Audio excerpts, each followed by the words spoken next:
Palabras de vida desde la misión. Homilías del Padre Christopher Hadley.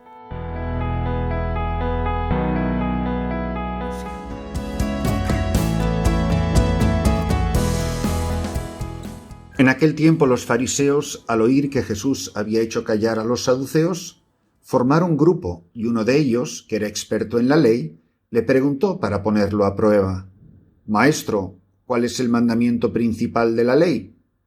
Él dijo: «Amarás al Señor tu Dios con todo tu corazón, con toda tu alma, con todo tu ser. Este mandamiento es el principal y primero. El segundo es semejante a él: amarás a tu prójimo como a ti mismo. Estos dos mandamientos sostienen la ley entera y los profetas». Me hace mucha gracia este pasaje que hemos escuchado tantas veces, y digo que me llama la atención, me hace gracia, porque es un pasaje evangélico en el que parece que a Jesús le están haciendo el examen oral en la Facultad de Teología. Parece que les ha sentado mal a los catedráticos, que así es como lo dicen, no es que me lo estoy inventando. En aquel tiempo los fariseos, al oír Jesús que había hecho callar a los saduceos, eran diferentes grupos, diferentes sectas que había en Israel en aquel tiempo, pues eran bastante antagónicos, tan antagónicos como que unos creían en la resurrección y otros no creían en ella. Sin embargo, lo que aparece aquí claramente en este pasaje es que a Jesús no les ha hecho mucha gracia a ninguno de las sectas, a ninguno de estos grupos, que Jesús hiciera callar a uno de esos grupos. Y entonces el otro grupo le interroga. Y a mí, pues eso, como digo, me recuerda a los exámenes de oral que hacíamos en nuestra época de seminario en teología. Para ponerlo a prueba, para examinarlo, a ver si Jesús pasaba el examen del catecismo, a ver si a Jesús le aprobaban en teología. Y Jesús responde con toda la autoridad del Hijo de Dios. Jesús responde con la autoridad que le da el ser el Hijo de Dios y el ser el camino, la verdad y la vida. Y como Él es el Hijo del Dios vivo que se ha revelado a Israel en toda la historia de la salvación, y hay una continuidad perfecta entre el Antiguo y el Nuevo Testamento, el mandamiento primero de la ley que los fariseos conocían perfectamente es el que Jesús pronuncia. ¿Por qué es así? Y porque este mandamiento no solo lo cumplen los fariseos o lo cumple el pueblo de Israel en general, sino que este mandamiento lo cumple Jesucristo. Él es el cumplimiento definitivo de la ley al punto de poder incluso desbordarla. Por eso Jesucristo dirá: este es el mandamiento primero, y se siente en la autoridad de además decir cuál es el segundo mandamiento. Con la osadía, a ojos de estas sectas, de decir que esta es la síntesis y el resumen de toda la vida cristiana, de toda la revelación, de la ley y los profetas. Amarás, amarás, que lo único que estamos llamados a hacer es amar. Amarás al Señor tu Dios con todo tu corazón. ¿Qué es ser cristiano? Amar a Jesús, amar a Dios con todo mi corazón y amar a los hombres, mis hermanos, por amor a Cristo, y a tu prójimo como a ti mismo. Amarás al Señor, amar con todo el corazón.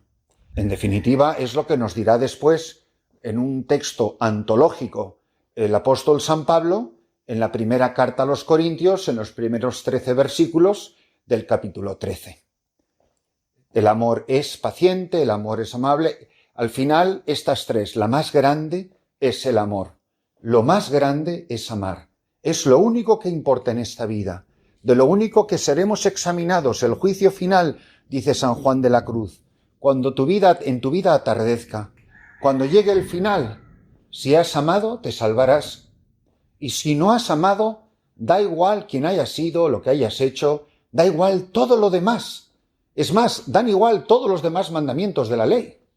Solo importa haber amado con todo el corazón, con todas las fuerzas, con todas las energías, con todas nuestras entrañas.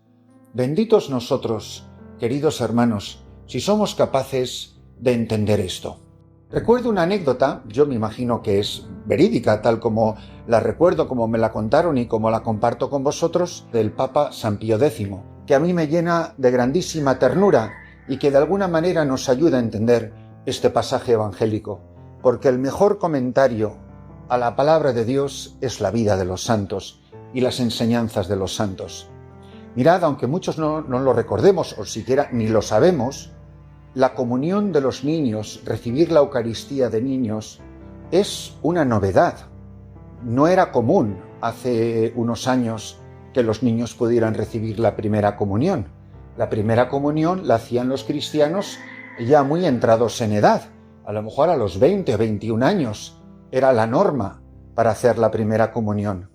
Y había este niño, de apellido Sarto, que tenía una grandísima devoción a la Eucaristía y estaba desde pequeñín deseando comulgar. Quería comulgar a toda costa, pero estaba prohibido. Y se lo pidió a su párroco, y le insistió a su párroco. Pero el párroco no cedió, y le dijo que esa era la norma de la Iglesia, y que él era el párroco del pueblo, de un pueblito muy humilde, por cierto, y que él no podía cambiarla. Pero el niño insistía que él quería comulgar a toda costa, que lo que más quería en este mundo de pequeñito era recibir a Cristo en la comunión. Obviamente el párroco no pudo ceder porque no podía violar las normas de la Iglesia. Pero el párroco, exasperado ante la insistencia del niño, le dice al niño: pues mira, lo único que te puedo decir es que cuando seas papa puedes cambiar la norma. Como el papa puede cambiar esa norma, pues cuando seas papa cambias la norma. Pues mirad las cosas de Dios, las cosas de la vida. Ese niño de ese pueblo que estaba deseando recibir a Jesús en la Sagrada Comunión por primera vez, surgió la iniciativa, cuando era pequeño, de querer comulgar, y cuando fue papa fue el que cambió la norma para que los niños, a la edad de la discreción significa que sepan reconocer la diferencia entre el pan común y el pan consagrado, el pan de vida, la real presencia real de Cristo en la Eucaristía. Él cambió la norma, y gracias a ese deseo del corazón de ese pequeñín, de ese niño, tenemos ahora el privilegio de que los niños puedan comulgar. Lo que no me esperaba yo es que resulta que todos los niños, o casi todos los niños que hicieron la primera comunión, vienen todas las mañanas a la Santa Misa a recibir la Sagrada Eucaristía, y además es verdaderamente conmovedor ver que los niños vienen con su rosario, con el rosario blanco que les regalamos, pero como un timbre de gloria y con un orgullo. Y cuando todavía está oscurecido y veo todos esos niños que van saliendo por los senderitos de la selva, que no sé ni cómo encuentran el camino en la oscuridad, y algunos vienen desde lejísimos, el orgullo, la alegría con la que se ponen en la fila de la comunión. Todo esto lo digo porque nos sirve a lo mejor las cosas pequeñas y sencillas de la vida para iluminar lo que dice el Evangelio. Amarás al Señor tu Dios con todo tu corazón. Pienso a lo largo de la vida, ¿cuántos adultos dejan de comulgar? ¿Cuántas veces hemos perdido la Santa Misa? ¿Cuántas veces no le hemos amado a Él sobre todas las cosas? ¿Cuánta gente se confiesa por faltar a misa el domingo por cosas tan tontas? Porque me entretuve, porque llegué tarde de la finca, porque es que esto y porque aquello. Porque no nos interesa, porque no es lo más importante, porque no le amamos a Él sobre todas las cosas. Y veo la fe de estos chiquitines que no tienen nada, que probablemente, que por supuesto no han desayunado ni van a desayunar, y quién sabe lo que llegarían a cenar, pero vienen con una alegría, tiritando de frío porque hace fresco por la mañana aquí en la selva, y porque lo único que quieren es volver a recibir a Jesús, que lo recibieron en el día de su primera comunión. Les preguntaba sobre el ángel de la guarda. Es que me repitieron la doctrina de la Iglesia, pues eso, como loros, como tenían que repetir los niños de primera comunión las cosas. Sabían perfectamente la doctrina del ángel de la guarda, sabían que les cuida, sabían que les ampara. Y cuando pienso, quizá estos son los que me han enseñado a mí a amar a Dios sobre todas las cosas y amar a los hombres, nuestros hermanos, con corazón puro y corazón limpio. A veces nos complicamos tanto la vida, A veces nos complicamos tanto la vida cristiana. Pienso en tantos sacerdotes que dejan de celebrar la Santa Misa o que celebran la misa con el corazón sucio. Tantas religiosas que no han hecho ahora en estos tiempos el menor esfuerzo por recibir la comunión, por recibir la Eucaristía, amparados en no sé qué normas sociales y no sé cuántas estupideces más. Mirad, cuando veo la fe de estos niños, que son capaces de caminar kilómetros por la selva en la oscuridad, muchos de ellos descalzo y desarapados, pero eso sí, con su rosario al cuello, digo, la verdad que nos llevarán la delantera en los caminos del reino, porque antes o después, hayas sido rico, hayas sido pobre, te lo hayas pasado de maravilla o tu vida haya sido un asco, al final la vida se acaba. Y a la tarde de la vida nos dirán si merecimos entrar en el reino porque le amamos a Él sobre todas las cosas, o vivimos para el culto de nosotros mismos, vivimos para nuestra diversión, nuestro entretenimiento, nuestra felicidad. ¿Cuánta gente deja de ir a misa en verano, en vacaciones?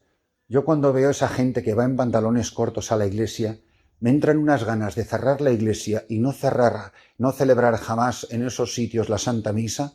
Cuando veo la falta de respeto de las chicas, lo mal vestidas que van a las iglesias, en ropa que parece que van desnudas, y uno piensa que aquel niño de un pueblito italiano de hace un siglo, lo único que quería era recibir a Jesús en la alegría de su corazón, y que andando el tiempo llegaría a ser papa y sería el que le abría las puertas de la Eucaristía a millones y millones y millones de niños. Bendito Papa que nos mereció semejante regalo.